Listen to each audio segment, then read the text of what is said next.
கவிக்குயில் அண்ணன் அவர்களை அன்போடு அழைக்கின்றோம்.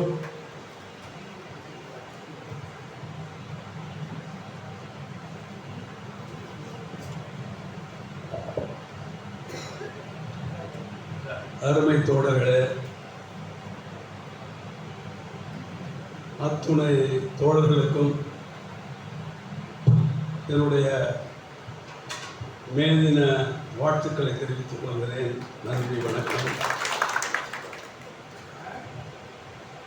22 ஆண்டுகளாக தனியார் மின்னமைப்பு தொழிலாளர்களின் சார்பாக ஒரு சங்கத்தை நிறுவி முதலிலே பட்டுக்கோட்டை தனியார் மின் இணைப்பு தொழிலாளர் சங்கம் என்றும், பின்பு தஞ்சை மாவட்ட தனியார் மின் இணைப்பு தொழிலாளர் சங்கம் என்றும், இந்த நேரத்திலும் தமிழ்நாடு தனியார் மின் இணைப்பு தொழிலாளர் சங்கம் என்றும் இதை மாற்றி பெருமைப்படுத்தி பெரிதாக்கி இந்த சங்கத்தை வளர்த்திருக்கின்ற அத்துணை தோழர்களுக்கும் என்னுடைய மனமார்ந்த நன்றியை தெரிவித்துக் கொள்கின்றேன். நான் ஒவ்வொருவரையும் விழித்து சொல்வதென்றால் மறுபடியும் சொன்னதையே திரும்பி சொல்வது போல இருக்கின்றதா என்பதனால் அவர்களே இவர்களே என்று சொல்லவில்லை. அதற்காக என்னை மன்னித்துக் கொள்ளவும், ஒரு நடைமுறை என்பதனால் எல்லாம் சொல்லுகின்றேனே தவிர அவர்களை நான் விழித்து சொல்லவில்லை என்றதற்கு பொருள் அல்ல. தேடி சோறு தினம் தின்று பல சின்னம் சிறுகதைகள் பேசி வாடி துன்பமிக உழன்று பிறர் வாட பல செயல்கள் செய்து நரை கூணி கிழப்பருவம் எய்தி கூற்றுக்கு இறையன பின் மாயும் சில வேடிக்கை மனிதர்களைப் போலே இந்த பூமியில ஏதோ பிறந்தோம் வாழ்ந்தோம் என்று இல்லாமல் தான் பிறந்ததற்காக ஒரு தொழிலை தேர்வு செய்து கற்று அதை நீங்கள் கற்றதோடு அல்லாமல் நீங்கள் நினைத்துக் கொண்டிருக்கின்றீர்கள் உங்களுடைய குடும்பத்திற்காகவும் உங்களுக்காகவும் உழைத்துக் கொண்டிருக்கின்றீர்கள். உண்மையிலேயே சொல்ல போனால் நீங்கள் மட்டுமல்ல, எல்லா தொழிலாளர்களுமே இந்த உலகத்திற்காக உழைத்துக் கொண்டிருக்கின்றார்கள். இந்த உலகமே உழைப்பாளிகளினுடைய உற்பத்தி. இந்த கட்டிடம் ஒரு உழைப்பாளியினுடைய உற்பத்தி. எரிகின்ற மின்விளக்கு ஒரு தொழிலாளி, ஒரு உழைப்பாளியினுடைய கொடை. நீங்கள் ஊர்வலமாக நடந்து வருகின்ற பொழுது பார்த்து இளைஞர்கள், இன்னும் சொல்லப்போனால் மிகவும் இளைஞர்கள், முதியவர்கள் என பல்வேறு வயதுடைய நீங்கள் அந்த கொடியை கையிலே பிடித்துக்கின்ற உங்களுடைய கொடியே ஒரு அழகு. நான் இந்த அழைப்புதல் கொடுக்க வந்தவர்களிடம் கூட சொன்னேன், தம்பியிடம் சொன்னேன், நம்முடைய சங்கத்திற்கு இந்த கொடியை அமைத்ததே ஒரு அழகு.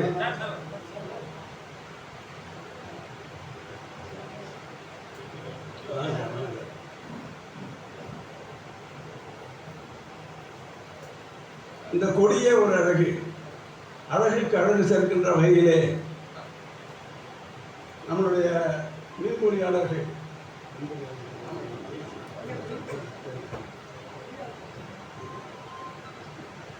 செயற்பொறியாளர் அவர்களும் அதற்கு தமிழிலே நிர்வாக பொறியாளர் அவர்களும் எல்லாருமே எனக்கு நன்கு தெரிந்தவர்கள் தான். இங்கே வருகிறது தனியார் மின் இணைப்பு மட்டுமல்ல, தனியார் மின் இணைப்பும் அரசு மின் இணைப்பும் சேர்ந்தால்தான் ஒரு வீட்டிலே விளக்கு எரிய முடியும். எனக்கு தெரியும், வீடு கட்டுகின்ற அத்தனை பேருக்கும் தெரியும், வீட்டிலே இருப்பவர்களுக்கு தெரியும். நீங்கள் எல்லா வேலைகளையும் முடித்து விடுவீர்கள். முடித்து அந்த 2 மணிகள் 3 மணி வர மின்சாரம் இல்லை 2 மணி மின்சாரம் என்று சொன்னால் அதை கொண்டு போய் அந்த போஸ்ட் என்று சொல்கிற தந்தி மின் கம்பத்திலே இணைக்கின்ற வேலையை, சார் இதுவரையில் தான் எங்களுடைய வேலை, இதற்கு பிறகு ஈபியிலிருந்து வர வேண்டும் என்று சொல்லி நினைத்து விடுவீர்கள். அதுபோன்று நம்முடைய விழா முடிகின்ற எல்லா வேலையும் முடிந்திருந்தாலும் கூட அவர்கள் அதை முடித்து வைக்க வேண்டும் என்பதற்கு அதுபோன்று நீங்கள் கடைசி நேரத்தில் எல்லாவற்றையும் முடித்துவிட்டு சார் ஈபி வந்துவிட்டு சார் மேலே நாங்கள் ஏறி வேலை செய்யக்கூடாது, அது அவர்கள் தான் அந்த கனெக்ஷன் கொடுக்க வேண்டும் என்று 8 மாடி கட்டிடத்திற்கு நீங்கள் மின் இணைப்பு கொடுத்தாலும் சரி, ஒரு குடிசைக்கு மின் இணைப்பு கொடுத்தாலும் சரி, மின் இணைப்பை கொடுப்பதற்காக நீங்கள் நம்ம காத்திருப்பீர்கள். அது உங்களுடைய கடமை உணர்வு. அவர்கள் வந்துதான் அதை செய்ய வேண்டும் என்று நீங்கள் இருக்கிறீர்கள் என்றால் அதுதான் தொழில், அதுதான் பாதுகாப்பு. அந்த வகையிலே மின்சாரத்தை பற்றி நான் ஏற்கனவே சொல்லி இருக்கின்றேன். எனக்கு ஒரு சின்ன இது சும்மா வேடிக்கைக்காக சொல்லுகிறேன். இதில் உள்ள அத்துறை அமைப்பாளர்களை சொல்லுகின்ற பொழுது எல்லோரும் கைதட்டி உற்சாகமாக வரவேற்றீர்கள். அருமை தம்பி வீரபாண்டியனை சொல்லுகின்ற பொழுது பெரிய கைதட்டல், அருமை தம்பி அறிவழகனை சொல்லுகின்ற பொழுது கைதட்டல், சவாரி பாபுவை சொல்லுகின்ற பொழுது கைதட்டல். அதுபோன்று கடமநாதன் அவர்கள் இதற்கு நிலம் கொடுத்தவர், அவர் ஆதி கர்த்தா, இவருக்கு மூலகர்த்தா, அதனால் அவருக்கு கைதட்டி தான் ஆக வேண்டும். ஆனால் சங்க மருத்துவர் என்று சொன்னபோது நீங்கள் யாரும் கைதட்டவில்லை.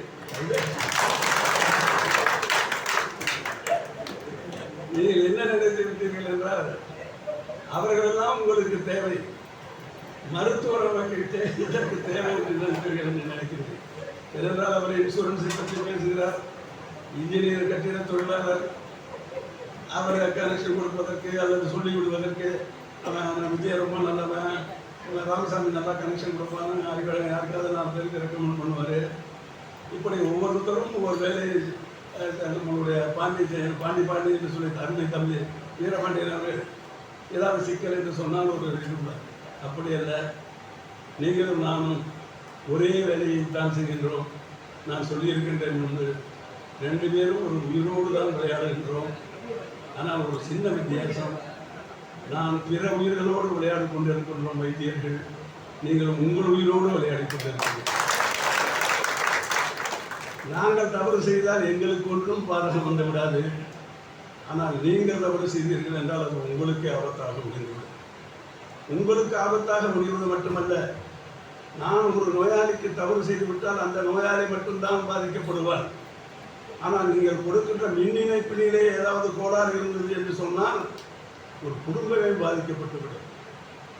நான் விளையாட்டுக்கு சொல்லவில்லை, ஒரு தவறான கனெக்ஷனோ இந்த தவறான ஒரு மின் இணைப்போ ஏதாவது ஒரு இடத்திலே தவறாகிவிட்டால் ஷார்ட் சர்க்யூட் என்று சொல்வார்களே, அதுபோன்று மின்சாதனங்களை பயன்படுத்துகின்ற பொழுது எவ்வளவு ஜாக்கிரதையாக இருக்க வேண்டும் என்பதற்கு நீங்கள் தவறான வழியில் ஏதாவது செய்து விட்டால் அது ஒரு குடும்பத்தையே காலி செய்துவிடும்.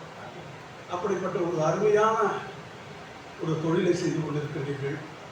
எல்லாம் தொழில்தான். எல்லாம் வையகம் காப்பவரேனும் ஒரு வாழைப்பழக்கடை வைப்பவரேனும் பொய்யகல தொழில் செய்து பிறர் போற்றிட வாழ்பவர் எங்களும் மேலோர் என்று சொல்லுவார். அதுபோன்று டாக்டர் தொழில் தான் தொழில், இன்ஜினியர் தொழில் தான் தொழில், ஒரு வியாபாரம் செய்வதுதான் தொழில் அல்ல. எல்லா தொழிலும் ஒன்றுதான். அதில் நீங்கள் செய்கின்ற தொழில் மிக மிக மிக மிக இன்றியமையாத ஒரு தொழில். அதனாலே அந்த தொழிலை செய்கின்ற நீங்கள் இந்த மே தினத்தை கொண்டாடி கொண்டிருக்கிறீர்கள். இந்த உழைப்பவர்களுடைய நாள் இது.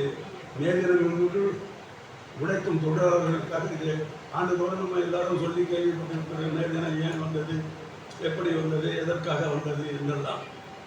அதுபோன்று இரும்பை காட்சி உருக்கிடுவீரே, இயந்திரங்கள் செய்திடுவீரே, கரும்பை சாறு புரிந்திடுவீரே, கடலில் மூழ்கி முத்தெடுப்பீரே, அரும்பு வியர்வை உதிர்த்து புவிவே 1000 தொழில் செய்திடுவீரே, பிரம்மதேவன் கலையின்றி நீரே என்று சொல்வது போன்று எந்த தொழில் செய்தாலும் தொழிலாளி உழைப்பாளி என்பவன் உலகத்தினுடைய ஊன்றுகோல் அவர்கள்.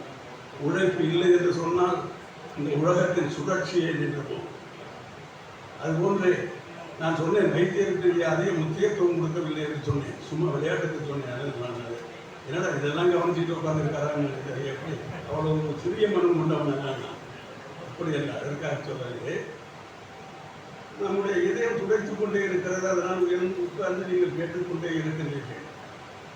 இந்த இதயம் ஒரு நிமிடம் நின்று போய்விட்டால் அதை மரணம் என்று சொல்லிவிடுகின்றோம். இந்த இதயம் எப்பொழுது துடிக்க ஆரம்பிக்கிறது தெரியுமா? தாயின் கருவறையிலே 3வது வாரத்திலே அது ஒரு சின்ன புள்ளி, ஒரு பேராண்மையால இப்படி ஒரு புள்ளி வச்சோம்னா இருக்குல்ல, அவ்வளோ பெருசு தான் இருக்கும் இது. அது துடிப்பதை இப்பொழுது உங்களுடைய மின்சாரம் இருக்கின்ற காரணத்தினால் அதை நாங்கள் கண்டுகொள்கின்றோம். அது துடிக்கின்றது. அப்படி துடிக்கின்ற பொழுது அது மின்சாரத்தை உற்பத்தி செய்கிறது. இதயம் மின்சாரத்தை உற்பத்தி செய்கிற காரணத்தினால்தான் இசிஜின்னு சொல்றீங்க சார். ஒரு இசிஜி எடுத்து பார்த்தீங்கன்னா சார், யார்கிட்ட போனாலும் சொல்றீங்க, என்ன இசிஜின்னா என்ன, எலக்ட்ரோ கார்டியோகிராம் என்று சொல்லுங்க. என்ன, துடிக்கின்ற இதயம் மின்சாரத்தை உற்பத்தி செய்கிறது. அந்த மின்சாரத்தை பதிவு செய்து பார்ப்பது தான் இசிஜி. அதுபோன்று துடிக்க ஆரம்பிக்கின்ற ஒரு இதயம் குடும்பி தனித்தொழிய உள் பறந்தற்று உடம்புட உயிரிழை இழப்பு என்று வள்ளுவர் சொல்வார். அதாவது எல்லாரும் பிறப்பை பற்றி என்னமோ சொல்லியிருப்பார்கள், ஆனால் வள்ளுவர் சொல்வது ஒரு எதிர்மறையாக சொல்லுவோம். உடம்புக்கும் உயிருக்கும் இடையில உள்ள நட்பு பிரிந்து போச்சு. எப்படின்னா, முட்டையை உடைச்சுக்கிட்டு முட்டைக்குள்ளே இருக்கின்ற நீர் உயிராகி வந்ததற்கு பிறகு எப்படி ஒரு பறவை அந்த முட்டையை உடைத்து அதிலிருந்து ஒரு புல், ஒரு கிளி பறந்து போவது போல இந்த உடம்பிலிருந்து உயிர் பிரிந்தது என்று சொல்வாங்க. எதிர்மறையாக இறந்து போனதை பிறப்பிற்கு சொல்லுவார். அப்படி இந்த இதயம் துடித்துக் கொண்டே இருப்பதனால் உயிரோடு இருந்து கொண்டு இருக்கின்றோம். அது ஒரு நிமிடம் நின்று போனால் கூட நம்மால் இருக்க முடியாது. அதில் ஏற்படுகின்ற அந்த மின்சக்தி இருக்கின்ற காரணத்தினால்தான் வெளியிலிருந்து ஒரு மின்சாரம் இங்கே உடலிலே பாய்ந்தால் அது ஷார்ட் சர்க்யூட் என்று சொல்கின்றோம் அல்லவா, அதுபோன்று இதயம் நின்று விடுது. நான் சொல்வது சரியான, நம்முடைய உதயம் நின்று போய்விடுகிறது. ஏனென்றால் உடம்பு ஒரு அறுதில் கடத்தி எதிரில் கடத்தி கடத்தா மின் கடத்தியில் 3 வகையாக சொல்லுவார்கள். அறுதில் கடத்தி ரேராக கடத்த இந்த 3 மாதிரி சில எளிதில் கடத்தி இந்த மெட்டல்லாம் சீக்கிரமாக கடத்தணும். மின்னை கடத்தா பொருள்கள் என்று உண்டு, இந்த கார்பன் போன்ற பொருள்கள்லாம் உண்டு. அதுபோன்று நம்மளுடைய உடம்பு ஒரு கடத்துகின்ற பொருளாக மாறுகின்ற பொழுது, ஒரு மரத்தின் மேலே நின்று கொண்டு கையை வைக்கின்ற பொழுது நம்மை மின்சாரம் தாக்குவதில்லை. ஆனால் ஏதாவது ஒரு இடத்திலே நாம் கையை வைத்து விட்டோம் என்று சொன்னால் நம்மை தாக்கி விடுகிறது. காரணம், நம்ம உடலில் கடத்தப்படுகிறது. அப்பொழுது இந்த இதயம் நிறுத்தப்படுகிறது. மின்சாரம் பாய்கின்ற பொழுது ஃபிப்ரிலேஷன், இதயத்தினுடைய துடிப்பு என்பது நின்று போகின்றது.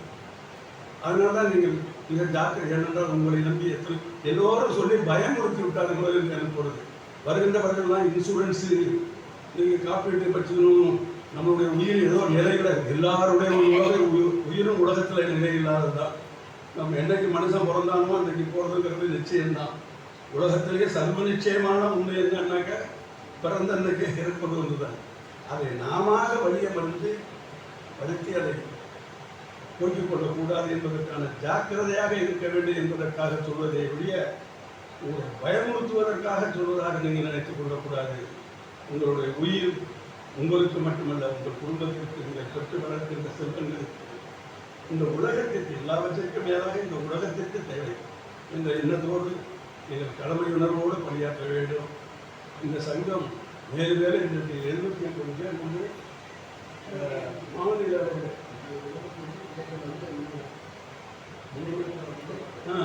இளைச்சங்கங்களிலே 300 பேர், பல்வேறு மாவட்டங்களிலே கிளைகள், இப்படி மேலும் மேலும் மேலும் வளர்ந்து கொண்டே போகின்றது என்று சொன்னால் அதற்காகத்தான் நான் நேர்தினம் கொண்டாடுறோம். தொழிலாளர் ஒற்றுமை ஓங்குக என்று நம்ம சொல்லியிருக்கோம். புரட்சி வாழ்க அப்படின்னு சொன்னால் நான் ஏதோ கம்யூனிஸ்டுக்காரன் சொல்கிற மாதிரி ஆகிடும். அதனால் தொழிலாளர் ஒற்றுமை ஓங்குக, உழைப்பு வெல்க.